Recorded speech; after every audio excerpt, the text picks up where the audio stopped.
Hettige obtained his bachelor's degree from University of Sri Jayawardhanepura.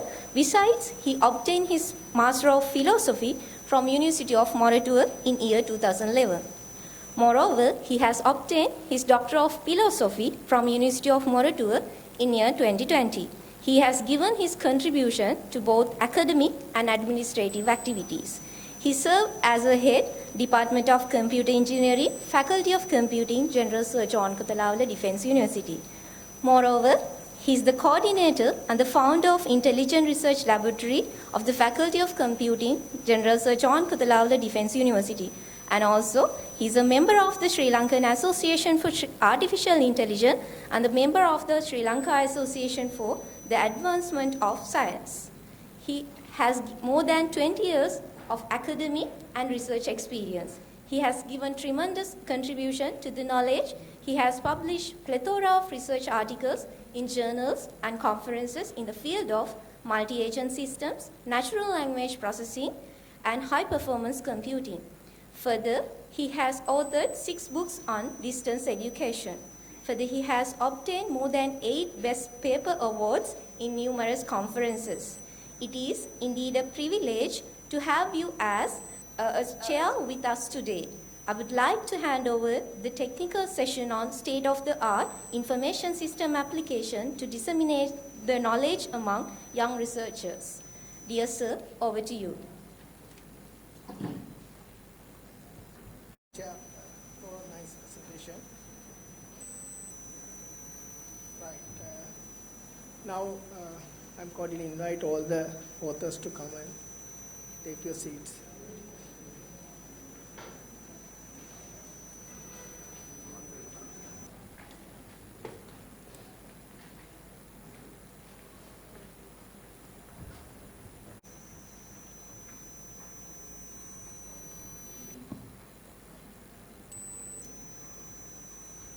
This first technical session is based on state-of-the-art of information system and system applications.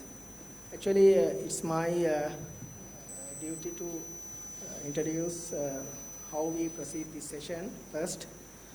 Then each author, we have 5 authors to present their novel findings and their research work. We have 5 papers here, and each author has 12-minute time to present their findings. And also, there are 3 minutes to question answering section. And in this question answering section, all the audience, in addition to authors, you also can ask questions. It is very important. You try to ask many questions. If anyone not asked, then I'm going to ask questions. Especially, there are 3 judges are there. Welcome all. And judges have time to also ask questions. As a chair, there is a traditional things to, before starting the session, it is better to give some advice or theoretical things starting the session. There is a traditional thing, then I'm going to give some brief things on that. Here you know that state-of-the-art of information system application is a wide area of computing now, especially applications. In computing applications are very interesting, and it's brought on many directions. I'm not talking about those things because there are many authors going to present those things throughout the day on this session. But I give only one comment to all the authors.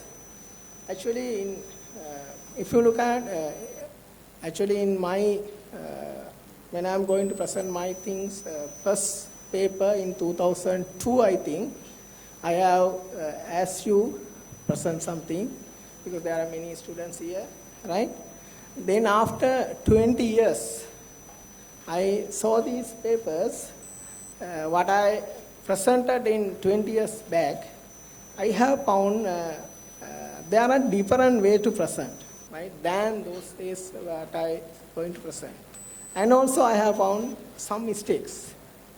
Then for juniors, I'll give some advice to you. Actually, if you present something or publish something, it cannot change never, right? It's like you put in something on a stone, right? Then after publishing it, in your lifetime, you can't change it. Therefore, if you're going to publish something, please take your attention on that. That is the publication. If you publish it, you can't change ever, right? That is the advice give me as the chair of this session. Right. Without wasting any time, I like to move to presenter. Actually, this presenter is going to present paper ID 664, Challenging Issues of Railway Tracking System of Sri Lanka. This presented by JVSM Jayasuriya. JVSM Jayasuriya is a final year undergraduate student of General Surgeon Kotelawala Defence University on Department of Information Technology. He is currently working as a software engineer and at IFS Research and Development International Private Limited. His research interest including field of machine learning, software designing and transportation with technology. Now, I only would like to present your findings.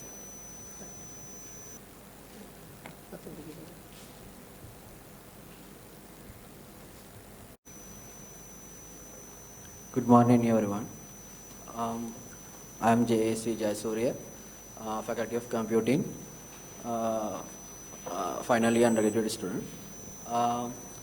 My topic is challenging issues of railway ticketing system of Sri Lanka. My authors are Mr. Kathriarachchi and Mrs. Vidanagama.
Recording in progress.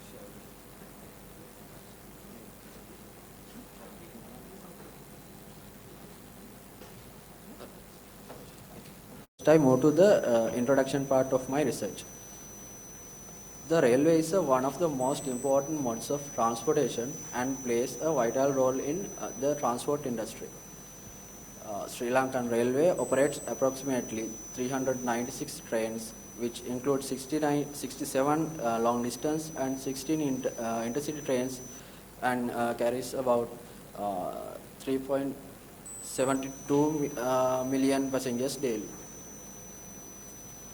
The railway system mostly uses traditional methods, and in ticketing and seat reservation process are also the same.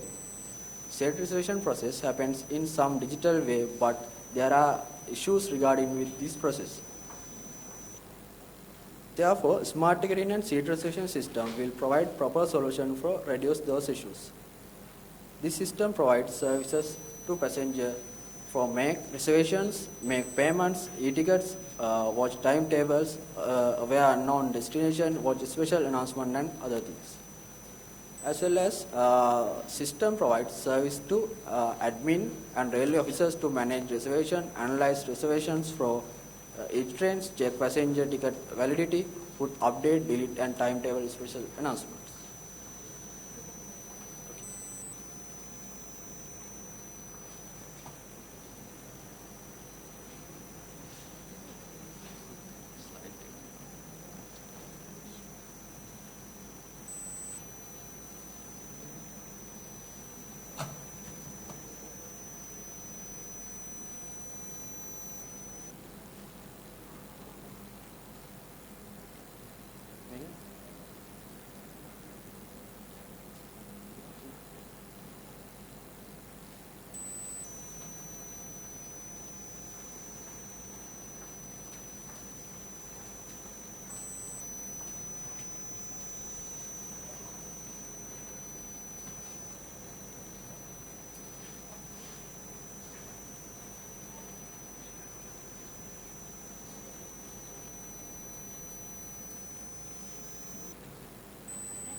Next, I move to the literature review part of my research.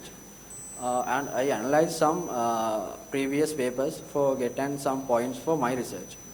Those are ticket price calculation technique, the customer registration, cancellation, ticket inquiries, include booking, and online ticket refund techniques. And how to use QR technology, how to provide user-friendly interface with reservation system. I use two techniques for identify the existing problems regarding to the current seat reservation system in railway. Those are observations and online service. For the observation, I visit some busiest railway station in the Sri Lanka, likewise Colombo Fort, Mardana, Kandy, and Gold. I can identify a lot of issues in the ticketing offices, and a lot of passengers are waiting on queues for make their reservation. Then I use an online survey for identify issues from the real railway passengers. I shared my survey for the through the some Facebook communities. Those for get responses from real railway passengers. According to their responses, this pie chart shows there are a lot of issues they are daily faced when traveling in the train, and they suggest their issues that they daily faced. They provide their issues to the my survey. By those two techniques, I can identify main problems. First one is people should visit and wait on queues to make reservation. According to the existing railway seat reservation system, passengers should visit a railway station for make one or more reservations. But in Sri Lanka, there are limited number of train stations, around 50, that have seat reservation facilities. Therefore, passengers should take some time for visit them, because they should visit those railway stations for make reservations. Sometimes their residents so far for their those railway stations. I think this is a huge issue.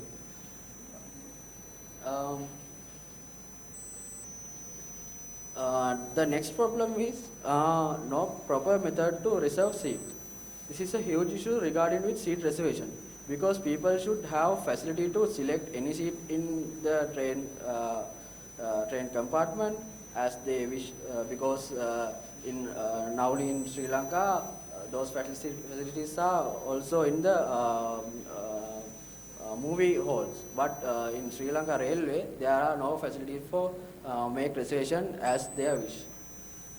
As well as this issue is mostly affect to the foreign travelers, because they don't aware anything about Sri Lanka Railway. So this is a huge issue. Then trouble for foreign travelers. As I mentioned before, a lot of foreign travelers visit in Sri Lanka and they mostly like to travel in Sri Lankan railway, especially in upcountry line. But there are no any facility to make their reservation by online for them. They also wait on long queues because this badly affect to the Sri Lankan tourism industry, as well as unfamiliar ticketing service. In the currently Sri Lanka Railway have ticketing service, but this is not a reservation system. This is a service from provide Sri Lanka Mobitel and Dialog. But we should make a phone call and they reserve seats for us. But they charge additional extra charges and tax for passengers. I think it is not familiar to passengers. This is the some responses from the passengers. Those responses are show the lot of issues that they have faced regarding BMTN ticketing service and others.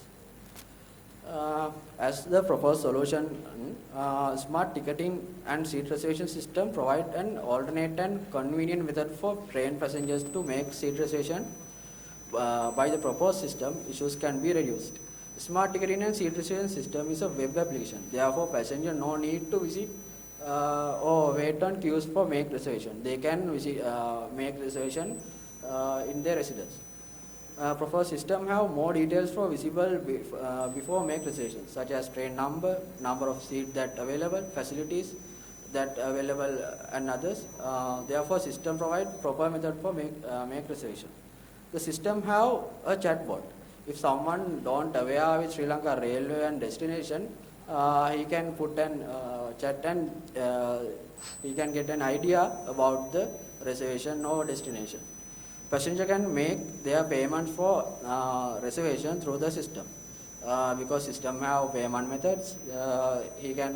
Who can pay for through the system for their reservations. This is the methodology of my system. There is a user application. This is for passengers, and admin application for railway admin panel for manage reservations and other processes. These are my features of system: reserve seat, chatbot option, train timetable, special announcement, ticket cancellation, function for check ticket validity. This is for ticket checkers in the trains, analyze booking details. These are the functional requirement of my system: user login and reservation, make reservations, cancel ticket, find train times, get passenger requirement and suggest best way, check validity of ticket, and online payment methods. The main aim is my system. The overall aim is making a comfortable facility for Sri Lanka train passengers. Through the proposed system, passenger can make reservation and payment from their place, their residence, and encourage people to public transport for reduced road traffic and global warming. In the current situation of Sri Lanka, there are a lot of fuel issues in Sri Lanka. Therefore, it is good way for public transportation and develop the tourism industry. These are my some diagrams of my system. This is a use case diagram. This is a flowchart diagram. This is class diagram for my system, and QR database diagram. As to future work, improve the mobile application as a fully functional application like smart ticketing web application. By this, passengers can make reservation by their mobile phones, and improve more tourism related features into application for promote the Sri Lanka Railway.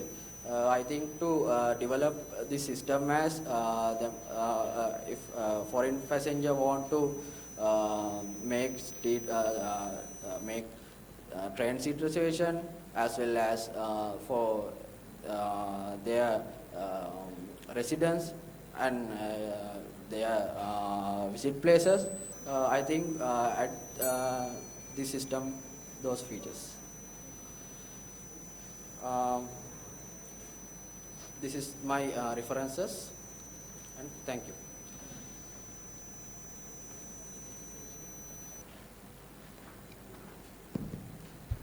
Jayasuriya, you are doing a nice presentation about railway tracking system. Now it's time to ask questions. First I'll ask from judges. Please ask some questions if you have.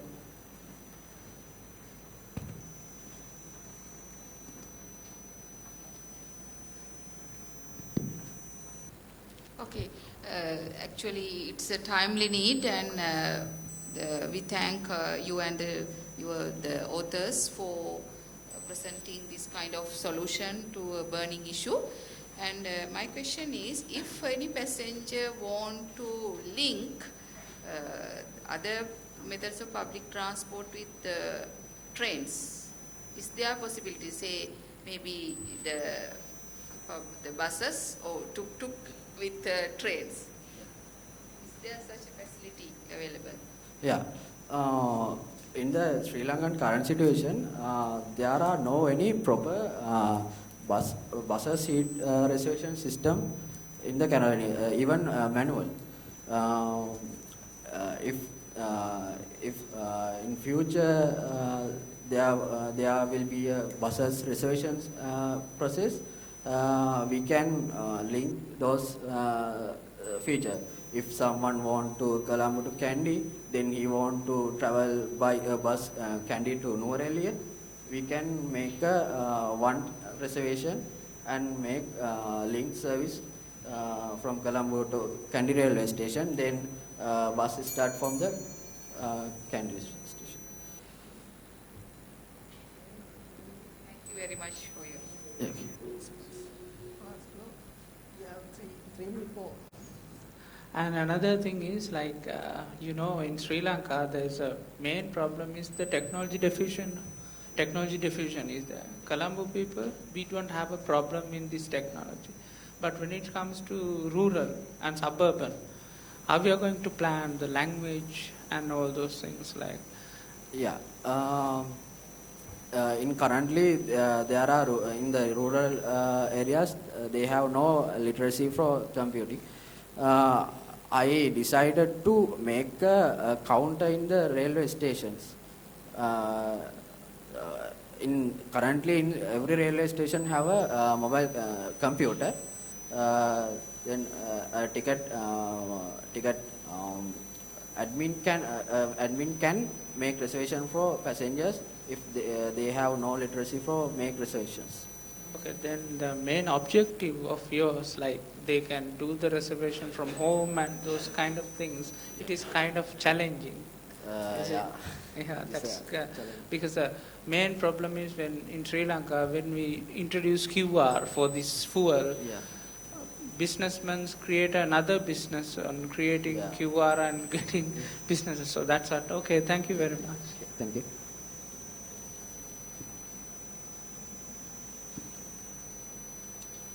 It's time to ask questions from audience. If you have any questions, please ask. Jayasuriya, thank you so much for your presentation. I have a question when regarding your methodology. So when it's come to your population, how did you choose your population and what is the sampling method? Since in your full paper you have analyzed your data, you mentioned that you have used two methods, observation and survey method. So how do you choose your population and what is your sampling method? Yeah, for the population, I find some Facebook communities. There are a lot of Facebook communities that they daily use trains for their visit their offices and railway travelers. Then I pass those my survey through those Facebook pages and some WhatsApp chat groups. Then they gave their problems. Then I put some questions for get main issues that they face, as well as they provide on. I make a chat text box provide their issues, and they type and they give me their issues. Then I can analyze the main issues. Okay. What are your practical and theoretical implications in your project? Sorry? Practical and theoretical implications of your project? Currently, this system in under the development. Main reservation process is under the development. Then other features are small features. They develop in future. One final comment. So when you write your field paper, just use critical literature review analysis, and with the literature, just prove your problem, right? Okay. That's it. Okay. Thank you so much. Thank you. You are going to implement a chatbot in your system. Yeah. So my question is, so if there's a chatbot, we can log into your system and we can ask any question and get answer through the chatbot. So what is the technology that you are going to use for that chatbot development process? Currently, I use Microsoft Bot Server, but I think there are some issues when connecting to my system. If this issue is harm to my system, I try to move another technology. Okay. Yeah. Okay. Thank you. Thank you. Just one concern about, actually it's not a question, right? There's some advice, actually, if you're going to do a tracking system, then multi-agent system can be used in many countries now to develop. That's a question that Dr. Vijendra Madam also asked a question from you. Then there is a method called as soon as traveling type of things. Then it means that there is object work as agents, and they communicate each other and make a booking, right?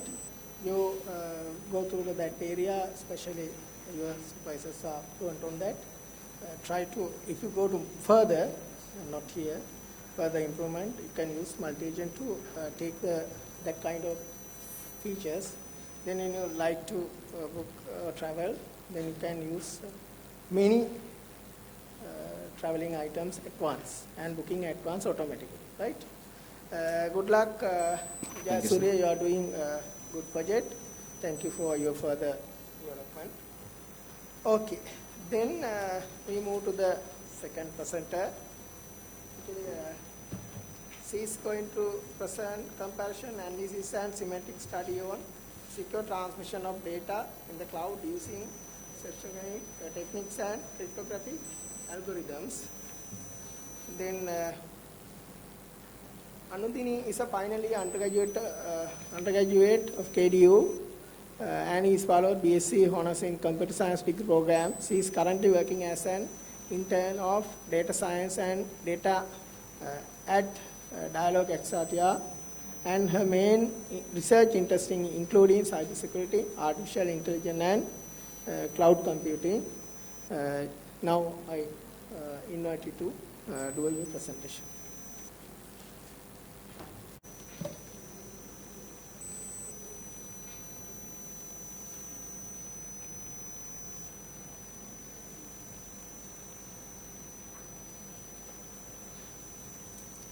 Good morning. I am AKSA Anudini. My project is Comparison, Analysis and Systematic Study on Secure Transmission of Data in the Cloud using Steganographic Techniques and Cryptographic Algorithms. My supervisors are Ms. G. Gayamini and Professor Tushara Weerawardhne.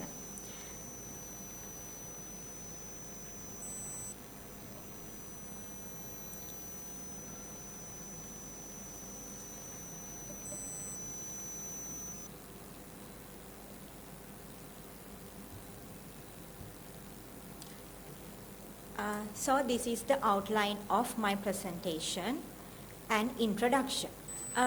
As we all know, data and information are the most valuable asset for the modern electronic communication system.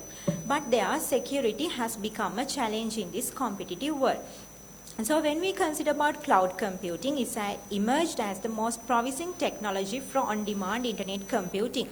So it is used in many fields and organizations to handle their large volume of information. It has many benefits including efficiency, high performance, scalability, accessibility, backup and recovery. And the problem is security, because everyone in the organization shares the same cloud platform. And the most significant issue for the user is to securely save, retrieve and transmit data through the cloud network and storage. So the role of any organization is to assure the continuous, safe and secure usage of private data while limiting the danger of exposure. So for that, use of single algorithm won't be effective. Here I conducted a survey to get an idea on cloud platforms of different organizations. Survey was conducted by using a group of 25 experts in the software industry, including 25 leading companies. And the results of the survey are 88% responded that their companies are using a cloud platform, and 95% of them having accesses to their cloud platform, and 54.5% mentioned that their company's cloud get recent cyber attacks. So according to the survey, most companies using AWS, Azure cloud platforms as their company cloud, and mainly they are facing to phishing, ransomware, brute force attacks. And the security mechanisms used by the companies, mainly the firewall, then NSG rules and the encryption methods. So, and those who tell they are not using a cloud system in their companies, they are using a centralized server, but they feel the need of a cloud platform for the company. And 66.7% cyber attacks on their company's database.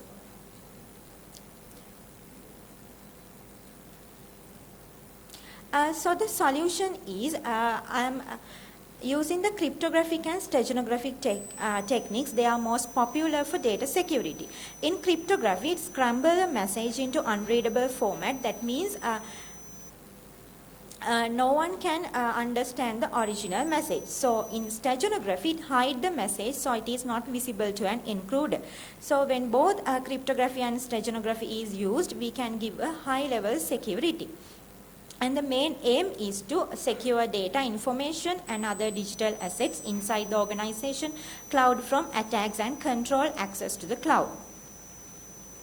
And the objectives are identify the problems of the existing cloud security systems, develop a model to securely save, retrieve and transmit data and information in the cloud using cryptographic algorithms and steganographic techniques, evaluating the model and implementing and testing the cloud security model.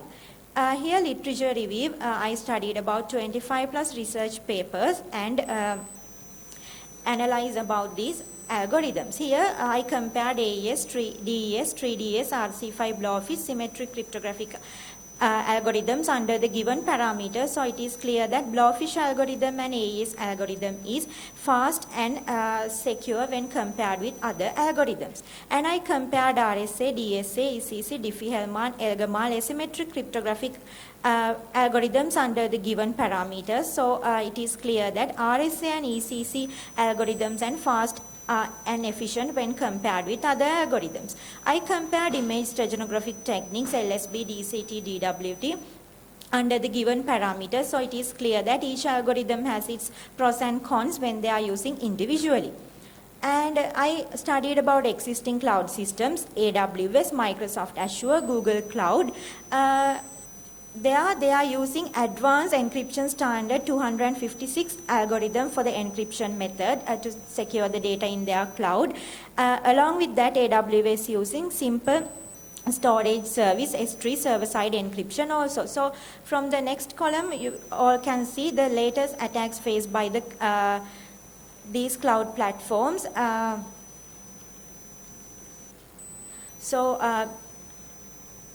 DDoS attacks and cryptocurrency mining attacks was happened.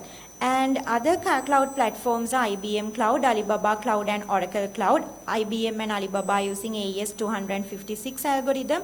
Oracle Cloud is using transparent data encryption. So it is clear that billions of record leakage were recorded in each passing year according to the statistics. And the fundamental drawback is using a single algorithm won't be effective to provide a high-level security. So to provide a high-level security, we should choose the best hybrid cryptographic algorithm and multi-layer steganographic algorithm. And the proposed methodology, I am going to combine Blowfish algorithm, AES algorithm and RSA symmetric cryptographic algorithms as the hybrid crypto system. Here there are 3 layers. Firstly, the file will be encrypted using the Blowfish algorithm. Then second layer is AES algorithm, and the third layer encryption is RSA algorithm. Then that 3-layer encrypted file will be hidden inside an image using the DCT and LSB image steganographic techniques to provide extra security. So here the encryption and embedding process. So there is a web application. User log into the web application and choose the file to upload. Then the file will be hybrid encrypted using the above mentioned 3 algorithms. Then that encrypted file will be hidden inside an image to provide extra security. Then that file will be uploaded to the cloud. So here I am using Azure Cloud Platform for the upload. So the file will be uploaded to Azure. In the extraction and decryption process, the user log into the system and choose the file to download. Then the file will be extracted and then decrypted by when the user provides the key, then can download the file. So this is the overall process: encryption, embedding, extraction and decryption. Here this is the sequence diagram for the system. And here the encryption process. For the demonstration here I used a text word file, but we can use video, audio, image, text, any kind of file, PDF file. Then that file will be encrypted using the above mentioned the AES, Blowfish and RSA algorithms. Then that encrypted file will be shown in the next figure, the encrypted file. So any kind of file can be encrypted using the system. So this shows the encrypted file. So here I use 100 kilobyte word file, then it will be encrypted. So that encrypted file will be hidden inside this cover image. So in the left hand side it shows the cover image, and inside that cover image we hide that encrypted file. So in the stereo image we hide that encrypted file, but with the look you can't see there is any different in the pictures, but inside the stereo image we hide that image. So we hide that encrypted file. So the cover image file size is 330 kilobytes. In the stereo image file size is 430 kilobytes because we hide an encrypted file inside that. So in this image we can hide up to 16 million bits without changing the quality of the image. And these are the functional and non-functional requirements. Identify the cloud attacks. Authorized users can log into the cloud, save, retrieve and transmit file through cloud network and storage. Authorized users can encrypt, decrypt, embed, extract file. These are the functional requirements. And the non-functional requirements are: provide extra security, ensure authentication, availability, confidentiality, integrity, non-repudiation of data and information, ensure data privacy protection, minimize the cyber attacks. So then the results, I compared symmetric cryptographic algorithms with the algorithm created by myself. The pink line shows the algorithm created by myself. The encryption time, lowest encryption time taken by my algorithm, highest throughput recorded from the algorithm created by myself, and the lowest memory consumption is from my algorithm. In this decryption process also it is similar. high performance is recorded from the algorithm created by myself. Then I compared asymmetric cryptographic algorithms and my algorithm. It is also high performance, high encryption time, lowest encryption time, highest throughput, lowest memory consumption recorded by my algorithm. And in the decryption also similar, highest performance from the AES Blowfish plus RSA algorithm. So I did the security check for my algorithm created by myself using ethical hacking tools. From the Nmap ethical hacking tool, they were unable to hack that code. The security level is high, and I checked it from the Wireshark ethical hacking tool. From that also the algorithm created by myself is unbreakable. So these are the results, and these are the references, and thank you. Now it's time to question and answer it. I guess you can ask questions.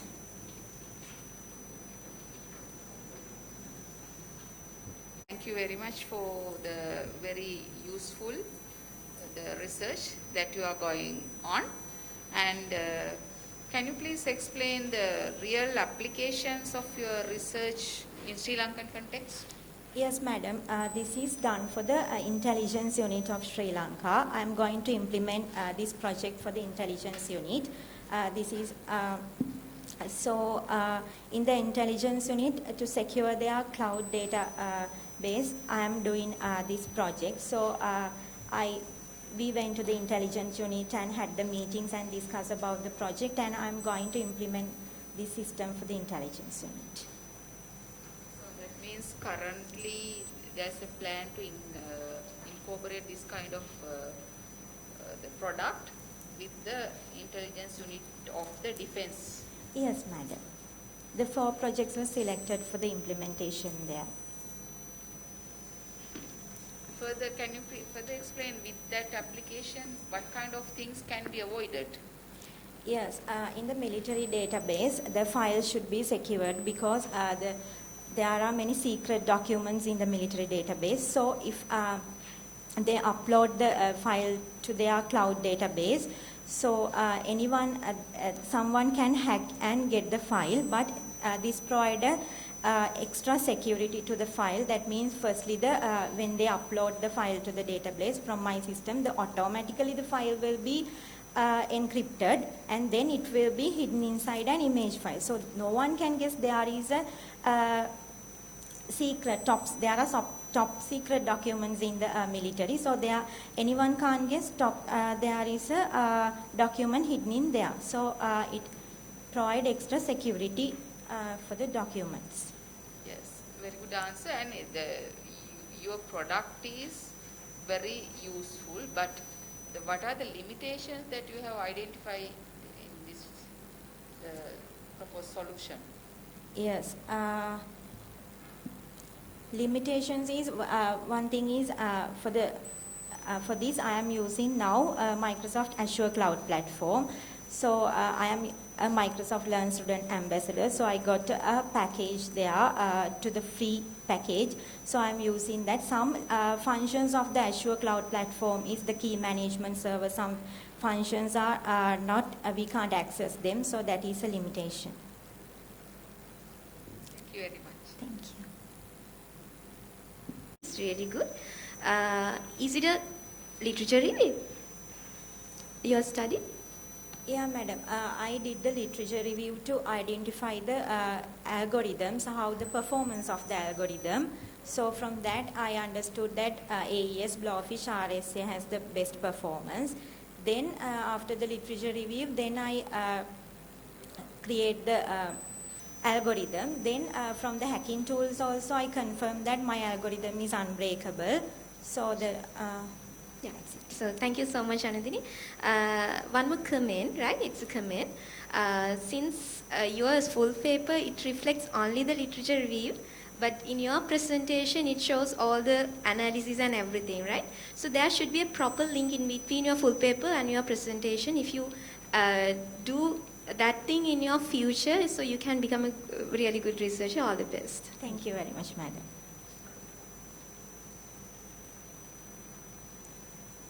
Okay, thank you. Please start. Right, let's move to the next presenter. Next presentation is role of Hydro-GIS tool and hydrological modeling and urban flood management literature review. It's presented by Chairperson Pradeep. Jayasuriya Pradeep is a researcher in the interdisciplinary field of engineering, geoinformatics and computing. He has over 20 years of experience as a team leader, software professional, military IT, resource manager and the academic lecturer. He is graduated from National University of Ireland with a BSc Honours in Management and of Information System. Further, he has done research, master's degree on urban water management, decision making, automation. Presently, he is reading a PhD by researching software modeling policy framework developed in the transdisciplinary area of water resource management. He has experience in IT policy making related to the stakeholders' requirements of GIS application in several governmental and non-governmental large-scale automation projects. At present, he is the Commission Officer of the Sri Lankan Army and has been senior lecturer since 2015. Over to you, Pradeep. Thank you, sir. To present you a literature review on the role of Hydro-GIS tools in hydrological modeling and urban flood management. So my supervisor is Professor Sohan Wijesekera, who is the chairman of Construction Authority Development Authority, Colombo, Sri Lanka.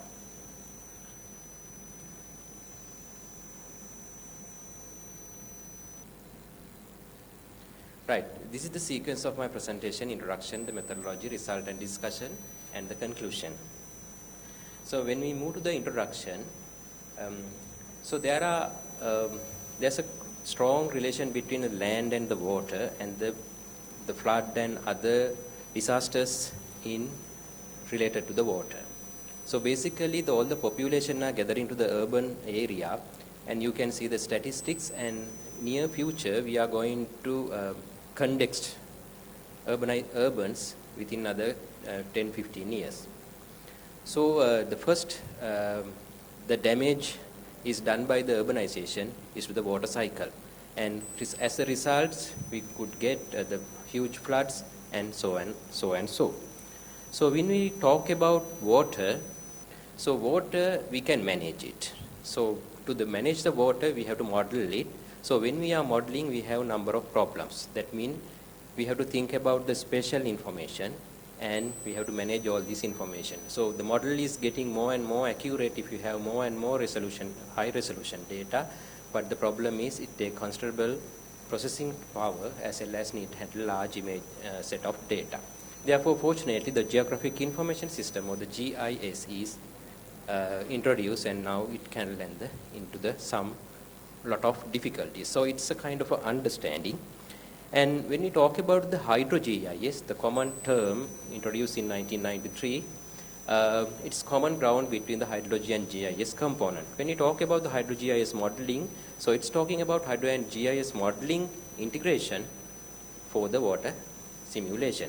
When we talk about the Hydro-GIS tools, those are designed, those are automate, or not the automate, sometimes manual processes for conducting the difficult process or the complex process in water management using the GIS. So the GIS capable now to capture, compute and deliver the required input as well as output in a GIS space.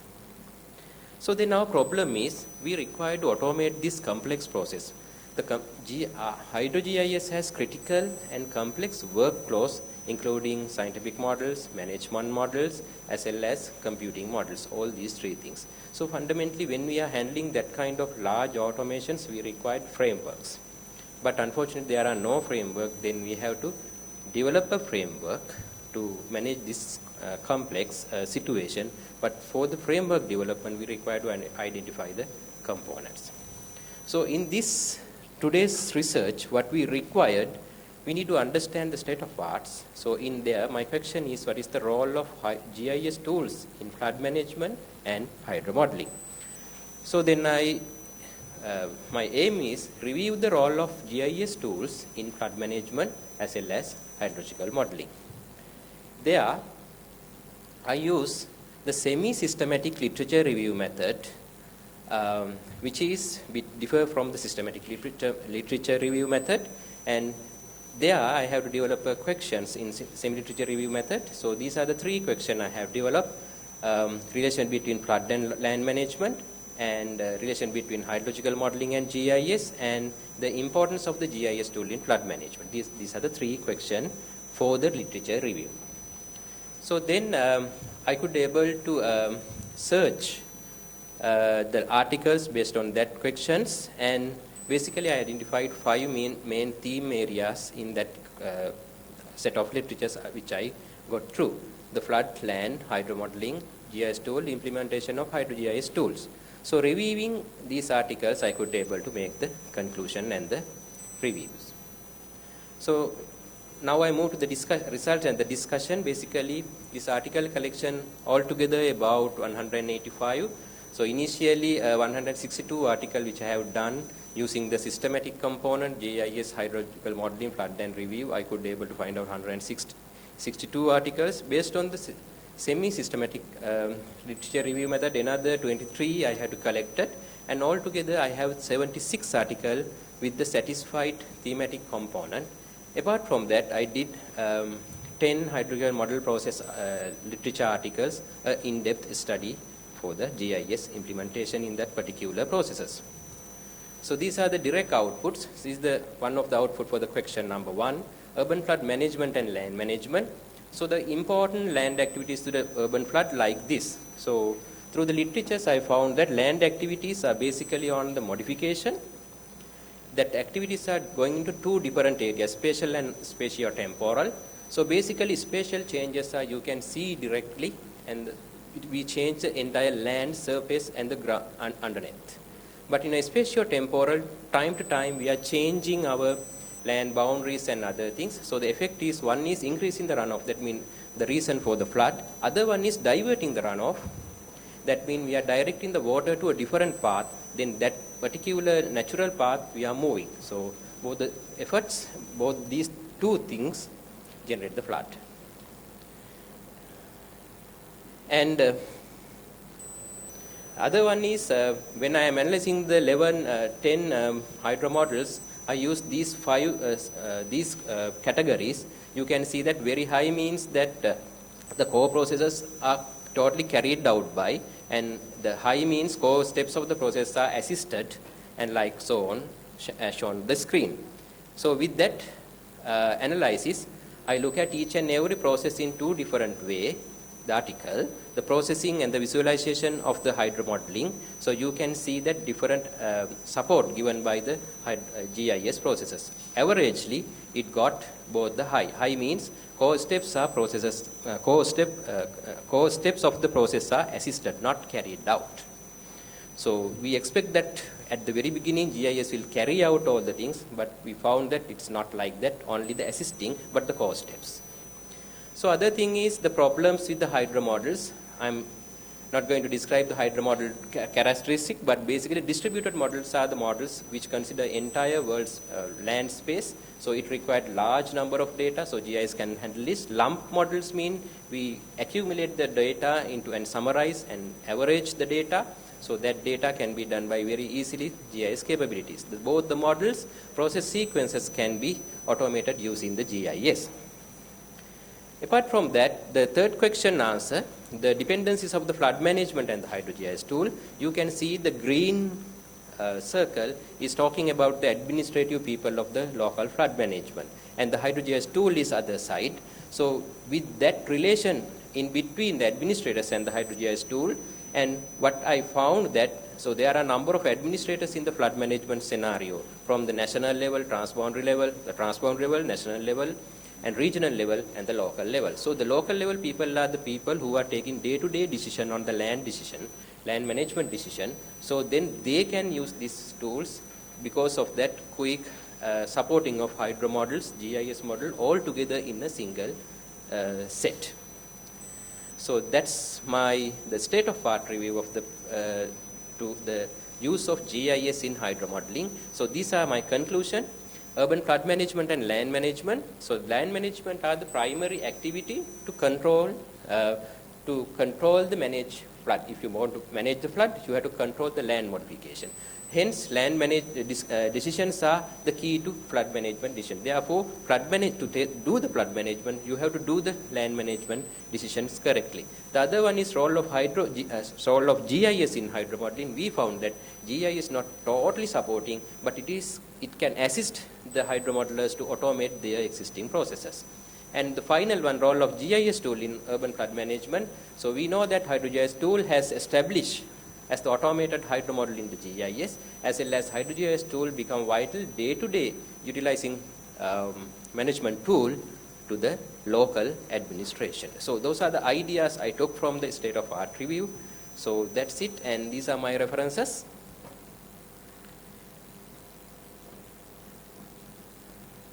And thank you. Right, Pradeep, thank you for your very interesting presentation and topic. Just over to you, judges, to ask questions. Actually, it is kind of an interesting area. So, I just want to know,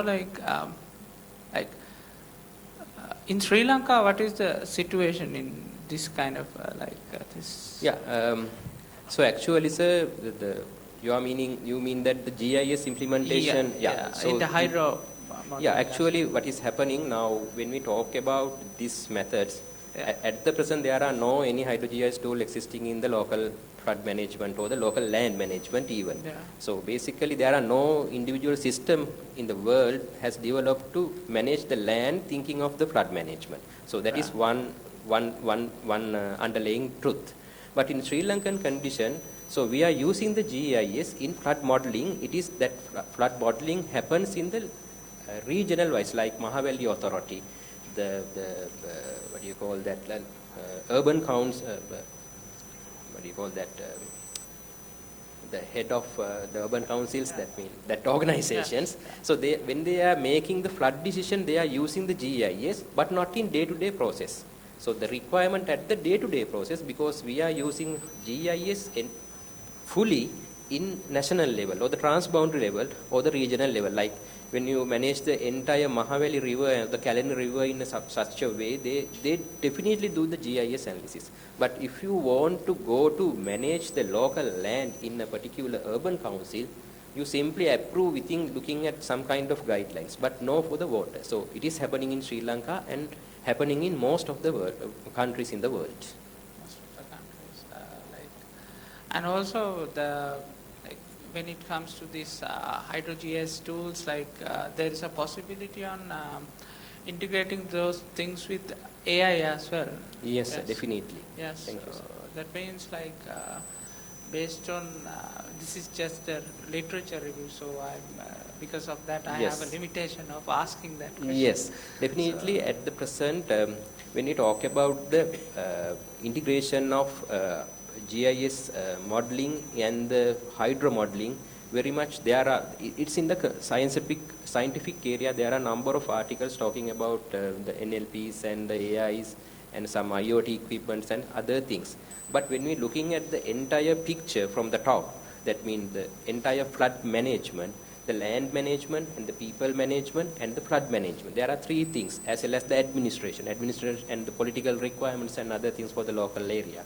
So all four things, when we are getting together, this is a new research area. So, but there are a lot of articles on how to automate the GIS and the hydrogen models using that one, sir.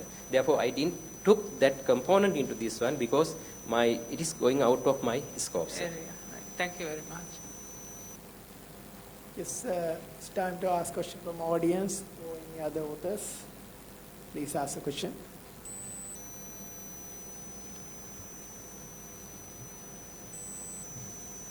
Otherwise, thank you. Thank you. Sorry. Can be directly applicable for disaster management as well. So my question is now, this needs a combination of data from many different sources when you're going to implement this based on your literature review. As from the literature or as the practical application currently in other countries, what are the sources of data for this kind of application? Yeah, really, when we are talking about a kind of a transdisciplinary activity, so therefore, the fundamental thing is there are a number of two ways. One is the research articles from different journals and other things, as well as there are guidelines, procedures, laws, regulations. So I have been to number of, not in this research, but in the research area, I have been to a lot of local guidelines. Like in Sri Lanka in 1924, we have a provision for the flood management activity in local land area. Likewise, in China, they have recently developed a kind of a plan for how to manage the local lands. That means the urban council level land. Likewise, we have number of places where talking about these kind of management policies. As well as in the scientific side, so there are a number of, the water is in the GIS for more than 30 years now. So not only the hydrologists, now there is a Maidman and Chow and Maidman, there are two of the prominent guys who are doing the IT research on the same field more than 20 years of time. They have developed the GIS, they have utilizing the GIS for the particular works. So therefore, for me, the literatures are from all the areas. That means not only the literatures, that kind of thing. Apart from that, international organizations and their publications are there, how the flood management should done and what kind of IT support they required.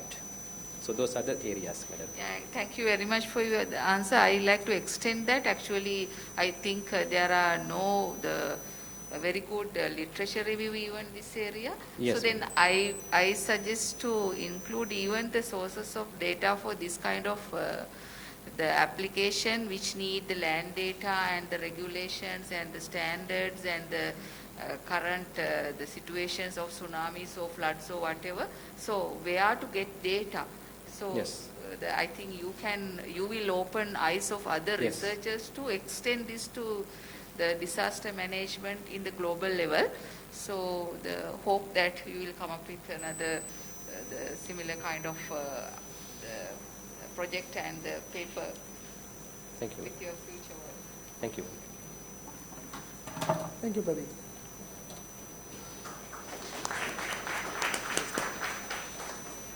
Right. Next presenter, Geethmi.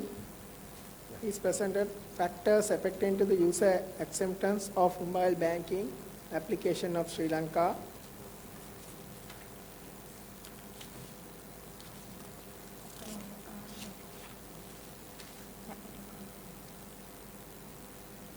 Apna Geethmi is a final year undergraduate student of Sir John Kotelawala Defence University, Department of Information Technology, and follows BSc Honours in Information System degree. She is currently working as an Associate Quality Assurance Engineer at Virtusa Private Limited. Her research interests including information systems, management, risk assistance, and e-commerce. Over to you. Thank you.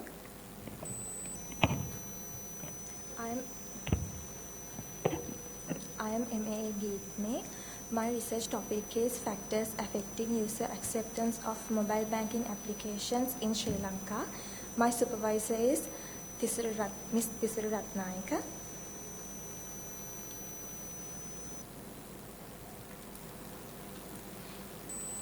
This is my content: introduction, research problem, literature review, methodology, results and discussion, conclusion, and references.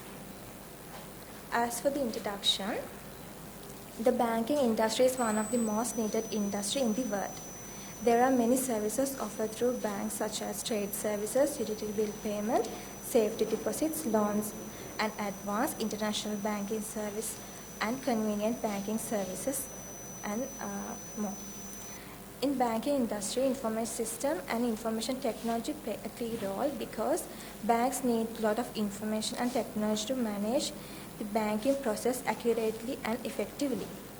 And also with the rapid development of technology, banks provide mobile banking and internet banking services to customers. The mobile banking application differs from one bank to another with the service interface and also with the features that they provide. So in this study, it's focused on finding the problems in current M-banking application and gather solutions for them. There are a lot of factors that change user acceptance of M-banking application according to their knowledge. So by identifying knowledge, by identifying how people use M-banking application, problems in mobile banking application and factors that affects the banks can build a good banking applications by taking the users' suggestions. Moving on to research problem.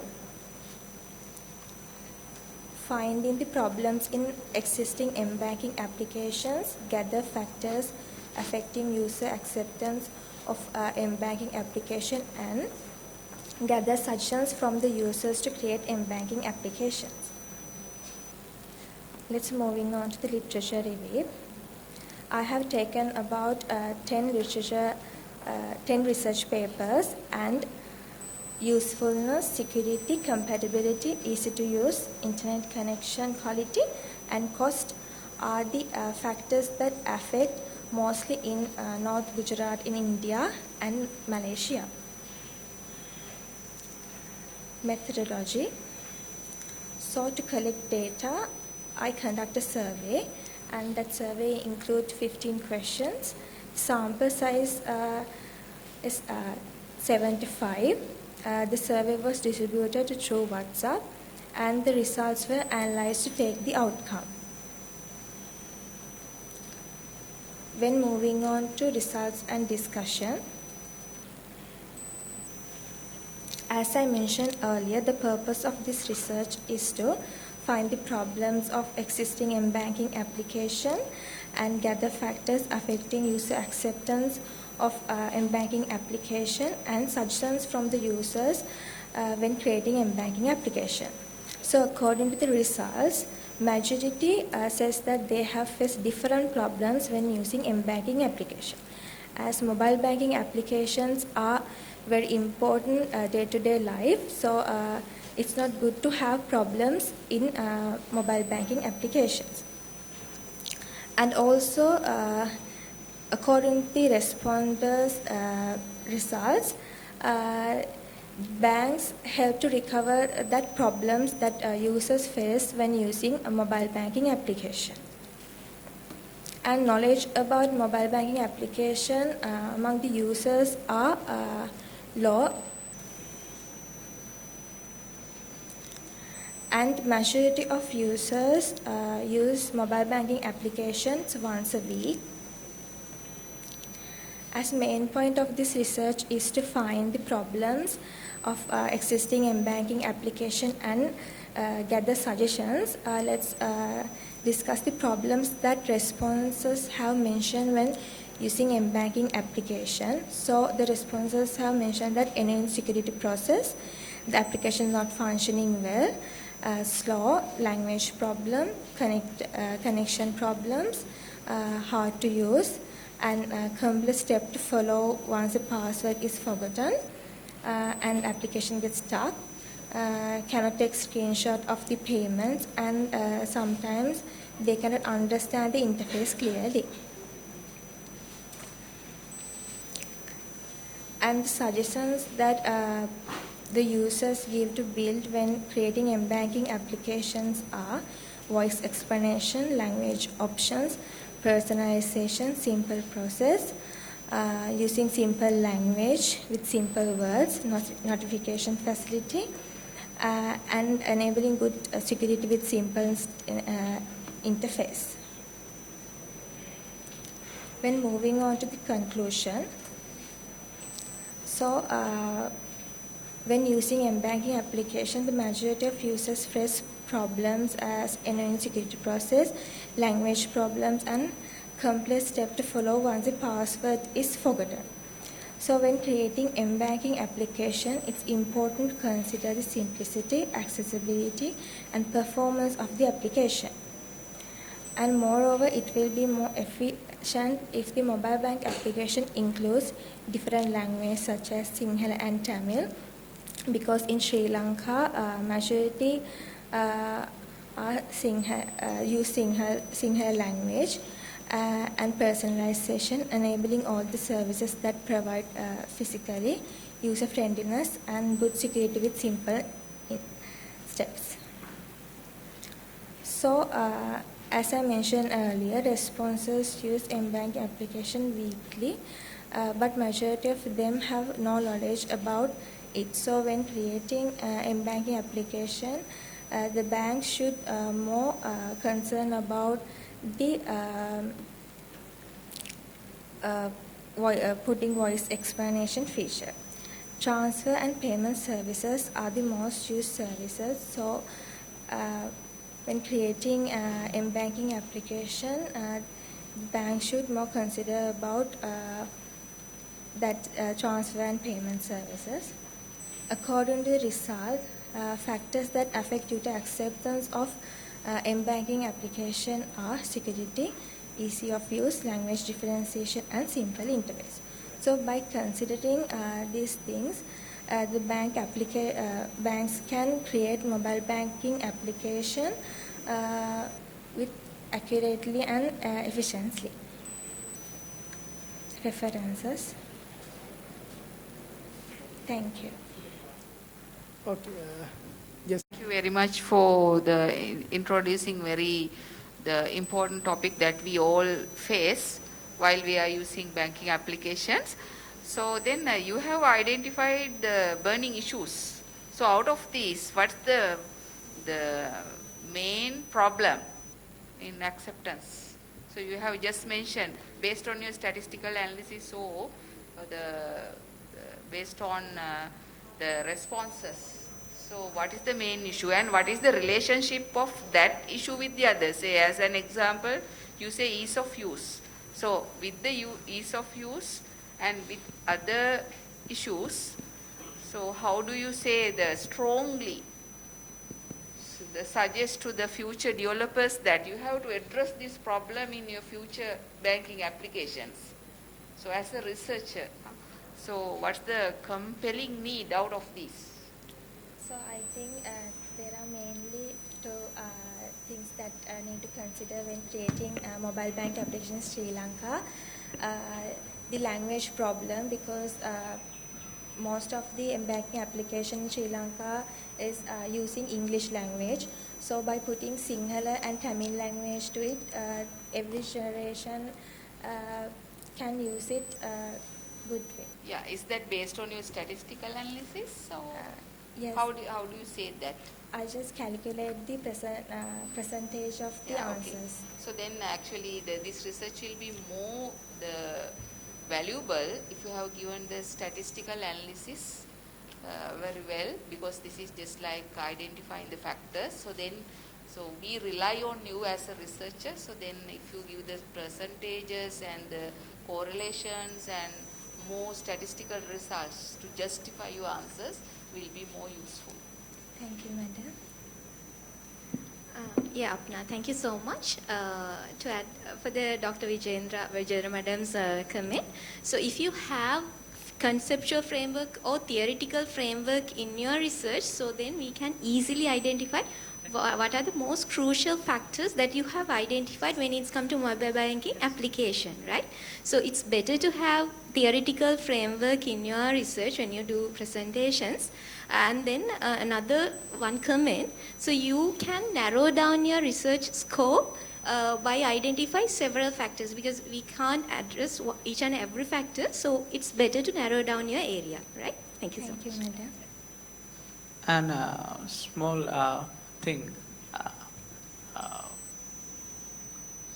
small thing that when I'm going through your results and discussions, is there any particular reason why only the teenagers has been respond to this? I sent it through WhatsApp, so I think I sent the people who actually communicate with me. That's why I think. Then your research is like, what are the critical factors? Only the teenagers are relying on. That means like it is not representing all the age categories, because as an example, some of the factors I saw about the accessibility and those things, but if elderly people are going to respond, their responses would be something different than this. This is just my comment, like, because we have to make sure that M-banking app need to be applicable to everyone. So that's why. Thank you. Yeah. Thank you.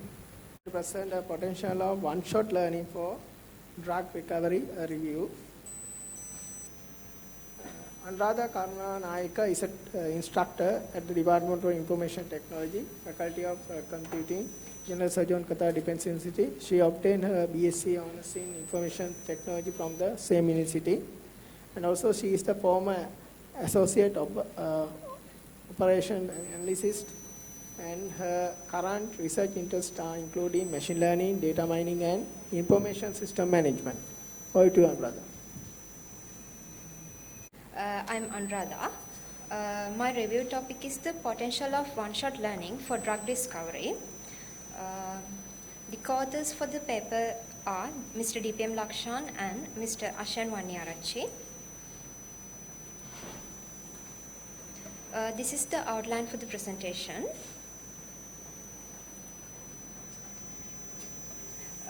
At first, I'll introduce my review topic.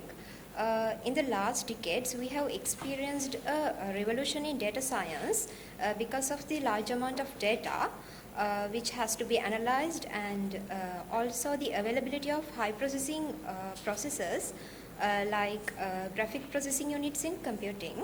So the scenario in drug discovery is not different, because in the medicinal industry there are large volume of data like biological data and also data related to chemistry, and also along with the automation techniques have generated a fertile ground for the use of computational intelligence and also the use of artificial intelligence techniques.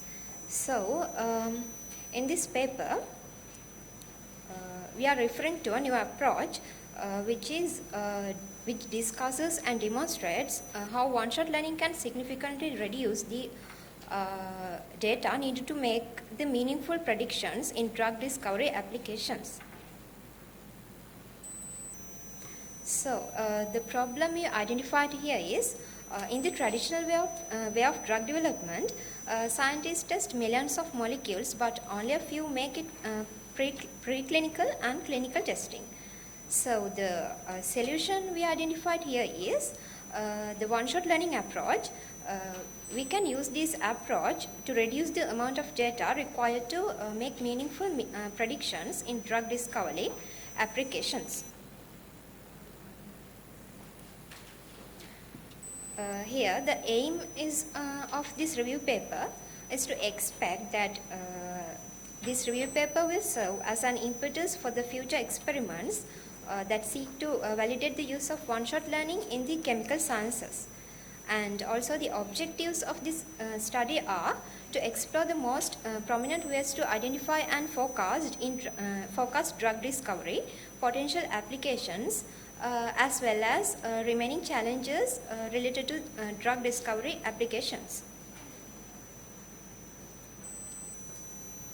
So, within the literature review, we have found this one-shot learning approach is the most suitable way to reduce the data which need to make predictions in the drug discovery industry.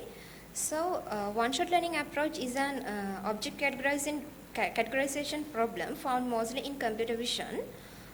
Also, whereas most machine learning based object categorization algorithms require training on hundreds or thousands of examples. So the importance of one-shot learning is it aims to classify objects from one or only few examples.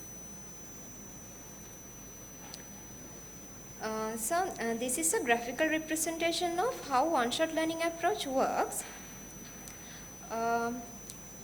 In here, as humans, we can identify new classes of data using previously known knowledge and with some known examples.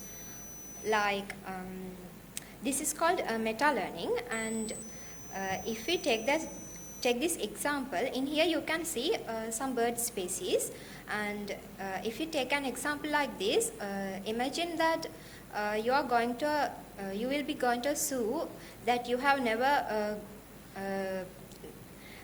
gone before, and you see a some kind of bird species which you have never seen before. So then you are given sets of cards which consist the images of bird species, and then you are asked to differentiate and identify between the images and the bird you saw that before. So if we take this example, you will be able to understand and differentiate between the bird you saw and the images in the cards by using some facts like the color of the feathers of the bird and also the length of the tail of the bird, like that. So here, to identify the bird species, you have gained the help of the some non-facts, some non-information. So the one-shot learning mimics the same process. So few-shot learning approach is also called as a category of one-shot learning approach. So it's also enable pre-trained model to generalize our new categories of data using only a few labeled samples per class. This slide talks about how few-shot and one-shot learning alleviates problems mentioned above. So the first one is the requirement for large volume of costly labeled data is eradicated for a training of model, because as the name suggests, the aim is to generalize using only a few labeled samples. And also, since the pre-trained model is extended to new categories of data, there is no need to retrain a model from the scratch. The third point is, using few-shot learning model, we can also learn about rare categories of data which exposure to only limited prior information. The fourth point is, even if the model has been pre-trained using a statistically different distribution of data, it can be used to extend to other data domains as well, as long as the data in the support and query sets are coherent. This is the methodology how a drug candidate can be discovered. A drug discovery is the process through which potential new medicines are identified, and it involves a wide range of scientific disciplines including biology, chemistry and pharmacology. Also, drug is a small molecule that binds to a biotarget, example is a protein molecule, and modifies its function to produce useful psychological or mental effects. In this case, instead of performing direct prediction of categories for each object, which required a separate training set with enough examples, it is predicted for each pair of examples whether they belong to the same category. The output of such model can be considered as similarity score for a pair of input objects. The higher is the similarity score, the higher is the chance that the two objects belongs in the same category. And in order to predict a category for a test object, it must be compared one by one with each of the reference objects, which known categories and the similarity scores can then be used to prediction. So, When we are going to implement this methodology, we have to consider of three basic factors. The first one is given a module, is this a drug? The second one is given target, what are the molecules? The third one is given a molecular graph, what are the steps to make the molecule? As we take the first step, when we are given a molecule, we should consider the drug likeliness, target it can modulate and how much, and also its dynamics. And then when we are given a target, we should consider the list of molecules given, and if no molecule is found, we need to generate from the scratch. And also when we are given a molecular graph, we need to implement the synthetic tractability, recreation planning, and retrosynthesis. So when we consider the drug discovery in the arena of one-shot learning approach, we need powerful machine learning techniques. So we need to consider these facts too, because the one-shot learning approach works on unseen data. And also, when we talk about the suitability of one-shot learning for drug discovery, we can talk about the theoretical aspects and the practical aspects on one-shot learning. These are the points. So this is a graphical representation of how one-shot or few-shot learning drug discovery works in drug discovery arena. This graphical representation is reproduced from the literature review.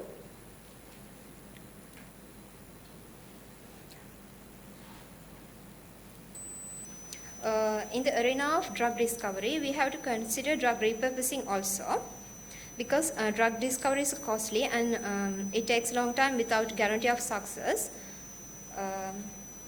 And also the urgent and new diseases like COVID-19 cannot wait. The results of the study are relying on poorly interpreted black box approaches yet unknown to most medicinal chemists, we can use one-shot learning approach, and insufficient knowledge of the approach, and as a result the lack of clear criteria for the selection of auxiliary data for knowledge transfer, we can use one-shot learning approach. So we think that with further exploration and development of one-shot learning, with the elimination of prior performance shortcomings, the approach has good chance to become a viable option for the drug discovery arena. So these are the references. Thank you. Okay, just question answer. Interesting one, thank you very much. And is there any chance like that drug discovery you are talking about, like it is through the learning machines, right? Is it? Yeah. So if that person or a subject is under other medications like no sir, I'm referring to the finding of new drugs. New drugs, okay. With using the molecules of chemicals. Okay. So then when it comes to the learning and everything, then it is not going to be a problem, is it? No. Okay. Okay. Thank you. Thank you very much. I'm here. I think you did a good. I'm here, right? Yeah. You did a good presentation. Like few points, I just want to tell you. This is a review paper, right? Yes. Yeah. But you have not selected the topic accordingly. Your topic is about only one shot. So you are talking about one shot, two shot. If you have any more shots, you will talk about the more shots as well. Yes. It's not in order, right? There should be a flow when you are doing a presentation, number one. If I'll do the presentation, what I'll do is I will divide the slides. Like one is you have to talk about the one shot. You have 21 slides. 7 slides will be talk about the one shot. Then you will talk about the second half. It will be about drugs and drug discovery. Right? think if you look at the whole presentation, like 21 slides, you had only 2 slides about a molecule, then the proteins. Third one, latter part, I might select about how this one shot can be utilized for this drug development, where you have not talked, you didn't talk about it, to be honest, right? So, I mean, I'm just telling you to learning points. So, finally, you wrap up with, so one shot will be usage for this type of thing. But if I do the same thing, I'm not talking about this, you know, like a few shots. So that is out of the topic, right? So what I felt is it's not focused well, right? And you have not talked to the topic well, right? So these are some points I just want to tell you, right? Because if you are doing about drug discovery, you have to talk about like bioinformatics, right? How these things are utilized, how the molecules were identified with these protein-protein interactions or like molecule-protein interactions, how those things can be easily selected by these computer, right? So that part is missing. But your presentation is good, right? Thank you very much. Thank you. Rather for new technology as well as this can be extended to many different areas. So now with your review, can you please tell us the success story on one-shot approach? One-shot learning has used for facial recognition, madam, but it has not used for the drug discovery arena recently. Facial recognition, it has succeeded. Yeah. Now you are going to propose this for the drug discovery. So this is a very critical area. So then what's the percentage of usage or success in the drug discovery? I have not studied that part, madam, because this is a review paper. I'm talking only the potential of using one-shot learning approach. Maybe the future work.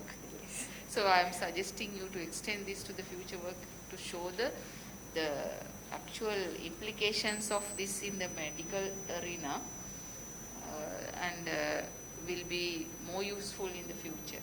So hope that we can have another paper in the future by extending this with Dr. Marika's ideas and extending that for more applications. Thank you.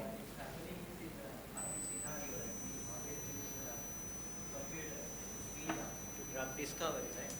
So we are using computer to detect like interactions and just remove those unwanted interactions by using the computer software. It's happening, but we are not using the one shot, right? So you have to think rationally, you know, like. Thank you. Just we are running out of time. Just one question can ask. No, otherwise, thank you. Thank you, sir. Actually, this session is very interesting and helpful session. There are 5 papers are presented. Then, and also there is very useful discussion is made on, especially many authors comment on their topics and their ideas. It's very helpful. Thank you for all. Right, with this point, I'll conclude this session. Yes, thank you. Ladies and gentlemen, now we have come to the end of the computing technical session on the state of art information system application. Now I would like to invite Dr. B Hettige, the chair of the session, to present certificates to the presenters. ASV Jayasuriya.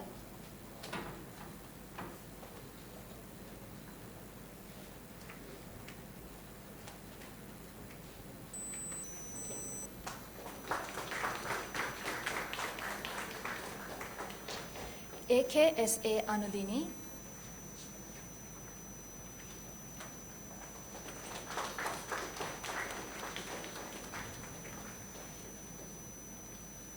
Major RMM Pradeep.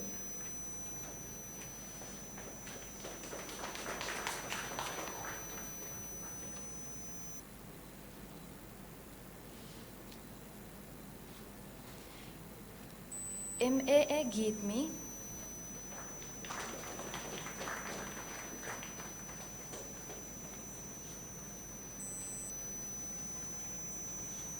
K. Anuradha.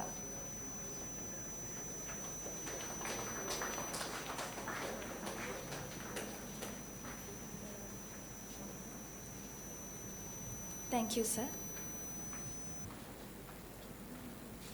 Dr. Faiz Marikar, the Director, Center of Staff Development, KDU, to present the token of appreciation to the Chairperson.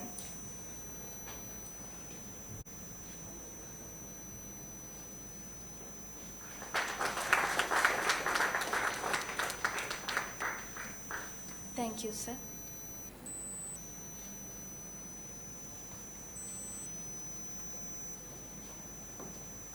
On behalf of the organizing committee, I would like to extend our gratitude to Dr. B Hettige for chairing the Computing Technical Session 1. Further, we would like to extend our heartfelt thanks to Dr. Madhava Ranavaka and Dr. Vijendra Gunathilaka for being the judge panel today. With this, we conclude this session, and I cordially invite you for refreshments at the lobby area. Ladies and gentlemen, please be present here at 10:30 a.m. for the session 2 on the theme of IoT, AR and AI for economic growth, community well-being and environmental sustainability. Thank you, and please join with us to disseminate knowledge among academia by being part of the technical sessions. Thank you.